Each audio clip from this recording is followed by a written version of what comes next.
মনোলোচন ভাত পেটেছে আর এই যে নৃত্যটা এমন একটা রস, এমন একটা আস্বাদন। সবাই আমরা বলি যে চরণ ছাড়া করো না, চরণ ছাড়া করো না, সবাই তো বলি চরণ ছাড়া করো না। কেন? চরণে কি এমন আছে বলে চরণ ছাড়া করতে বারণ করে? চরণে কি এমন আছে? দেখবেন বাবা, আমরা প্রত্যেকজন জীব, 84 লক্ষ জীব সবাই আমরা কিন্তু ভক্তের চরণে হাত দিয়ে প্রণাম করি, করি না বাবা? আজকে বাবা এই একটু মন দিয়ে শুনবেন, রাত্রি হলেও একটু কথা আস্বাদন করবেন। আমরা প্রত্যেকটি ভক্ত ভক্তের চরণে হাত দিয়ে প্রণাম করি। কেন? চরণে কি এমন আছে যে সবাই চরণে হাত দিয়ে প্রণাম করে? আমরা তো হাতে হাত রেখেও প্রণাম করতে পারি, পারি না? মাথায় হাত ছুঁয়েও প্রণাম করতে পারি, কিন্তু চরণ ছুঁয়ে কেন প্রণাম করি? চরণে কি আছে এটা একটু শুনে যান। এইটা আমাদের এই চরণটা, যখন আমরা মাতৃগর্ভে ছিলাম, কেন পায়ে হাত দিয়ে প্রণাম করি? শুনুন, যখন আমরা মাতৃগর্ভে ছিলাম, মাতৃ যখন কৃমির ওই কামড়ে ছটফট করতে করতে শুধু ভগবানকে ডেকেছি যে প্রভু এই মাতৃ জগৎ থেকে আমায় উদ্ধার করুন, আমি ধরাধামে গিয়ে তোমার নাম করব, তোমায় সেবা দেব, তোমায় ভালোবাসবো। কিন্তু যখন বাবা, যখন একটা মাতৃগর্ভের সন্তান থাকে, তখন দেখবেন 7 মাসের বেলায় মাকে সাধভক্ষণ করানো হয়, তাই না? যখন মায়ের গর্ভে সন্তান থেকে 7 মাসের বেলায় সাধভক্ষণ করানো হয়, তা 7 মাসের বেলায় যখন সাধভক্ষণ করানো হয়, তখন 7 মাসের বেলায় ভগবান কিন্তু মায়ের গর্ভে আসে। প্রত্যেকটি মায়ের গর্ভে 7 মাসের বেলায় ভগবান আসে। তা ভগবান যে গর্ভের মধ্যে এলো, ভগবান বসবে কোথায়? ভগবান যে এলো শিশুটির সঙ্গে কথা বলবে বলে বসবে কোথায়? তখন যে শিশুটি থাকে বাবা, শিশুটি মনে মনে ভাবে প্রভু তোমাকে বসতে দেওয়ার মতো তো আমার কাছে কোনো জায়গা নাই, তবে একটা জায়গা আছে দাদা। এই বলে সেই শিশুটি বাবা মাথাটা মায়ের পেটের নিচের দিকে রেখে পা দুটোকে উপর দিকে তুলে রাখে আর বলে প্রভু যদি বসতেই হয় মাতৃ জঠরে, বসতে দেওয়ার মতন কিছু নাই, এই আমার এই চরণের মধ্যে তুমি এসে বসো। ভগবান চিন্তা করলো যে আমি যদি এই ছোট ছোট চরণে যদি বসি, আর এই চরণে যদি আঘাত হয়, এত সুন্দর কোমল ছোট ছোট পা, যদি চরণে যদি আঘাত হয়, ভক্ত যদি কষ্ট পায়, তাই ভগবান কি করেন জানেন? পদ্ম ফুলের পাপড়ি ছড়িয়ে দিয়ে সেই চরণের মধ্যে, পদ্ম ফুলের পাপড়ি ছড়িয়ে দিয়ে প্রভু আমার ওই চরণের উপরে উঠে বসে। সেই না বাবা বসলো, ভক্তের সাথে কথোপকথন করছে। ভক্ত বলছে প্রভু মাতৃ জগৎ থেকে উদ্ধার করুন, আমি গিয়ে হরিনাম করবো। বলে বেশ, আমি খুব তাড়াতাড়ি উদ্ধার করে দেব, উদ্ধার করে দেব। তাই দেখবেন যখন প্রভু ওই পদ্ম ফুলের পাপড়ি ছড়িয়ে বসে বলে, আমাদের এই জগতে প্রত্যেকটি বাচ্চা, যত ছোট শিশু থাকে, দেখবেন ছেলে মেয়ে ফর্সা হোক বা কালো হোক, যেমনই দেখতে হোক না কেন, পায়ের তলাটা দেখবেন গোলাপি বর্ণেরই থাকে, থাকে না? প্রত্যেকটা ছোট বাচ্চা জন্মের পর ওই পায়ের তলাটা গোলাপি বর্ণের। কেন? কারণ ওই যে প্রভু পদ্মের পাপড়ি ছড়িয়েছিল, আর পদ্মের আভাটা লেগে আছে চরণের মধ্যে।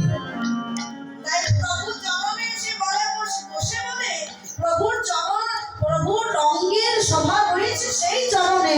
তার জন্য আমরা কলি জীবের মানুষ বলি যে হে দয়াল, হে বৈষ্ণব, হে সাধুগুরু, তোমাদের চরণ ছড়ায় আমাদের করুণা। ওই জন্যই চরণে হাত দিয়ে প্রণাম করা, ভগবান এসে বসে বলে। আর এখন তো কলিকাল, এখন এত প্রণাম নাই, প্রণাম আস্তে আস্তে উঠেই যাচ্ছে বাবা। ঠাকুর দেবতা তো দূরের ধার, নিজের মা বাবাকে যে শ্রদ্ধা করে প্রণাম করবে সেই সময়টুকু এখন নাই। তাও কি ভাগ্যে আমার এই ভাইরা, ছোট ছোট ভাইরা সবাই কীর্তন শুনতে বসেছে। হ্যাঁ, দেখে বড় ভালো লাগছে যে মধ্যরাত্রিতে সবাই কীর্তন শুনতে বসেছে। যাই হোক, ভগবানের প্রতি প্রেম আছে, ভক্তি আছে, নাহলে এই সময় তাদেরকে পাত্তা পাওয়া যায়নি। মোবাইল এখন সব কিছু ত্যাগ করে যেমন হরিনাম শুনতে বসেছে, ভগবানের কাছে প্রার্থনা করি তাদের জন্য এইভাবে কৃষ্ণ পথে মতি হয়, ভগবান যেন তাদের মঙ্গল করে। আর তাহলে এখনকার আর সেই প্রেম নাই, সে ভক্তি নাই, সে প্রণামও নাই। আর গুরুজন ভগবান তো দূরে তা, নিজের মা বাবাকে যে ছেলেমেয়েরা প্রণাম করবে সেটা আর হয় না। কেন জানে? মা বাবার চরণ অব্দি ছেলে মেয়েদের এখন হাত চাই না গো, কারণ জিন্সের প্যান্টটা এত টাইট। এখনকার দিনে যে জিন্সের প্যান্টটা টাইট হয়েছে, মা বাবা পায়ে হাত দেওয়া যায় না, কষ্ট হয়ে যায়।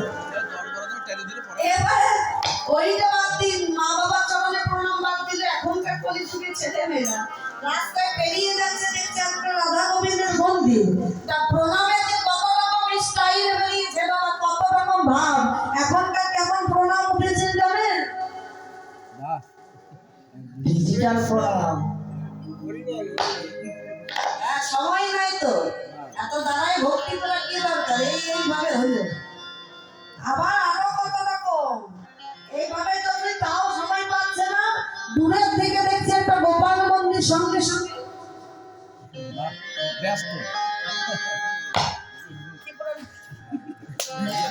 হাটেরা বলছে যাও বাবা। এখন এইরকমই প্রণাম উঠেছে, এইভাবে এইভাবে কত রকমের প্রণাম, ডিজিটাল প্রণাম হয়েছে। কিন্তু মানুষরা জানে না যে প্রণামটা আমাদের জীবনে কোনো ফর্মালিটি নয়। এই জীবনে এই প্রণামটা হচ্ছে আত্মার সঙ্গে পরমাত্মার একটা মিলন। আমি যদি এই মাথাটাকে যদি কোনো সাধুগুরু বৈষ্ণবের চরণে নত করতে পারি, যদি পিতামাতার চরণে নত করতে পারি, যে আমার জীবনে আমার শরীরে যত কাম ক্রোধ লোভ লালসা রয়েছে, আমার যে স্বভাবগুলো রয়েছে কাম ক্রোধ ওই লোভ লালসা সব সেই গুরুজনের চরণে আমার নত হয়ে যাবে। যদি পেতে যাও কিছু, আগে হও নিচু।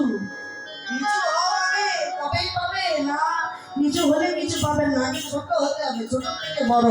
তা মাথাটা নত করা মানে সব কিছু তার চরণে দিয়ে দেওয়া, এটাই হচ্ছে প্রণামের জগতের প্রণাম।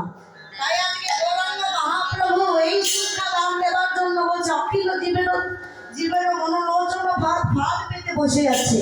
কোন ভক্ত কখনো ফাঁদে পা দেবে, আর এই ফাঁদে পা দিয়েছেন এই যে আপনারা ফাঁদে পড়েছেন বলেই তো বসে আছেন, নাকি বসে থাকতেন না আমরা থাকতাম? ফাঁদে পড়ে গেছি, ফাঁদে পড়েছি যখন কিছু করা নাই, ওই হরি কথা কৃষ্ণ কথা শুনতে হবে। আজ গৌর হরি সুরধরির দিনে যখন ফাঁদ পেতেছে, সকল ভক্তগণ গৌর হরি সেই অপরূপ রূপ দেখে, সেই ভাব দেখে সকল ভক্ত গৌর হরি চরণে এসে লুটিয়ে পড়েছে। আর গৌর হরির ফাঁদে যে পড়েছে, গৌর হরির ফাঁদে যে পড়েছে, যে ভালোবেসেছে, সেই একমাত্র জানে গৌর প্রেমে কত জ্বালা, গৌর প্রেমে কত দুঃখ, গৌর প্রেমে কত কষ্ট। আপনারা জানেন যে সেবা সম্মানে গৌর হরি নীতি প্রতিদিন নাম করেন, হরিনাম করেন, কৃষ্ণ নাম করেন, ওই সেবা সম্মানে দাঁড়িয়ে একদিন গৌর হরি আমার নাম করছে ভক্তগণকে সঙ্গে করে। যেই না গৌর হরি হরিনাম করছে, কৃষ্ণ নাম করছে, হরিনাম কৃষ্ণ নাম করতে করতে হঠাৎ দেখলো, হঠাৎ একজন শ্রীবাসের কর্ণমূলে এসে বলে গেল, শ্রীবাস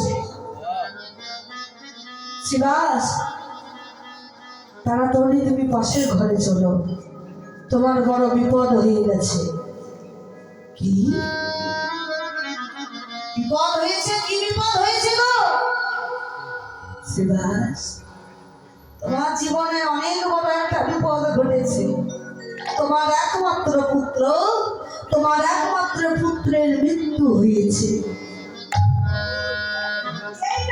শুনেছে তার পুত্রের মৃত্যু হয়েছে, শ্রীবাস বলছে আস্তে আস্তে কথা বলো, ধীরে পাবো, এই কথা যদি আমার গৌরের কর্ণে যায়, গৌর নাম করতে ভুলে যাবে।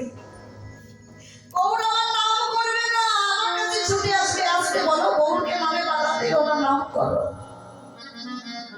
এই বলে শ্রীবাস যখন গৌর হরি ভক্তগণকে সাথে করে যখন নাম করছে, নামে মগ্ন, শ্রীবাস সঙ্গে সঙ্গে তার পাশের ঘরে যেই না দরজাটা খুলেছে, সম্মুখে দেখছে মৃত ছেলে তার দেহ। তার স্ত্রী কাঁদতে কাঁদতে বলছে, ওগো কি এমন অন্যায় কাজ করেছিলাম, কি এমন পাপ কাজ করেছিলাম, যার জন্য নিজেরা বেঁচে থাকতে নিজের মৃত ছেলেটার মুখটা দর্শন করবো না। কি এমন অন্যায় কাজ করেছি যার জন্য আজকে আমরা বেঁচে থাকতে আমাদের সন্তানের মৃত্যু হলো। শ্রীবাস বলছে, শোনো শোনো, এত জোরে কথা বলো না, এত জোরে কাঁদো না, কারণ এই কান্নার শব্দ যদি একবার আমার গৌর শুনতে পাই, তাহলে গৌর যে আমার নাম করবে না, গৌর যে আমার কাছে ছুটে আসবে নামে বাধা দাও না, দাও না। দাঁড়াও দাঁড়াও, আমি তোমাকে একটা কান্নার পথ বের করে দিচ্ছি, দাঁড়াও। এই বলে